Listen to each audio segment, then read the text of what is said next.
Mantan penyidik Komisi Pemberantasan Korupsi alias KPK sekaligus penyintas penyiraman air keras Novel Baswedan terkejut dengan penanganan kasus aktivis Kontras Andri Yunus. Diketahui Andri Yunus disiram air keras saat pulang dari acara podcast di gedung Yayasan Lembaga Bantuan Hukum Indonesia atau YLBHI pada 12 Maret. Namun hingga hampir 1 bulan pengusutan, kasus tersebut belum diketahui apakah ada dalang atau otak dari penyiraman air keras. Terakhir, polisi menyerahkan kasus penyiraman air keras Andri Yunus ke pihak militer lantaran 4 anggota Badan Intelijen Strategis alias BAIS TNI diduga terlibat dalam kasus penyiraman air keras tersebut. Hal ini pun membuat Novel Baswedan yang juga mantan reserse di kepolisian terkejut dengan penanganan kasus yang disebut sebagai teror terhadap aktivis ini. Terlebih kabarnya berkas perkara penyiraman air keras terhadap Andri Yunus sudah dilimpahkan ke auditor militer. Padahal hingga kini korban sama sekali belum diperiksa oleh pihak penyidik.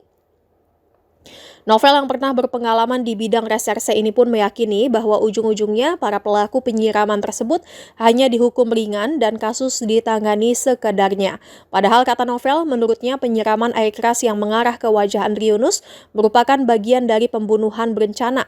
Namun Novel khawatir penyidik dari pihak TNI akan menyebut bahwa kasus penyiraman air keras ini merupakan motif dendam pribadi bukan karena aktivitas Andri Yunus sebagai aktivis.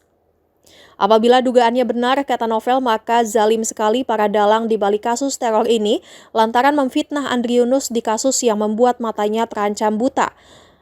Sementara itu, TNI telah menyelesaikan penyidikan terhadap 4 prajurit TNI tersangka penyiraman air keras terhadap aktivis Kontras Andri Yunus.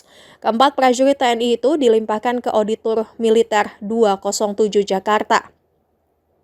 Penyidik Puspom TNI mengaku telah menyelesaikan seluruh rangkaian proses penyidikan sesuai dengan ketentuan yang berlaku. Selanjutnya pada hari Selasa 7 April telah dilimpahkan berkas perkara para tersangka dan barang bukti tindak pidana penganiayaan AY dari penyidik Puspom TNI kepada Otmil 207 Jakarta. Aulia mengatakan berkas perkara keempat tersangka akan diperiksa oleh penyidik auditor militer. Jika dinyatakan lengkap, keempat tersangka akan diadili di pengadilan militer. Padahal pihak Andri Yunus sebagai korban dikabarkan hingga saat ini belum diperiksa oleh penyidik TNI. Kejanggalan penyidikan ini membuat tim advokasi untuk demokrasi alias TAUD melaporkan dugaan pembunuhan berencana dan teror terhadap Wakil Koordinator Kontras Andri Yunus ke Barreskrim Polri. Pelaporan tersebut dilakukan karena kasus Andri menurut laporan tipe A Polda Metro Jaya dilimpahkan ke Puspom TNI. Pelaporan itu juga menindaklanjuti pernyataan Presiden Prabowo yang menyebut serangan terhadap Andri Yunus sebagai tindakan terorisme. TAUD kemudian menggunakan konstruksi pasal pidana terorisme dalam laporan mereka.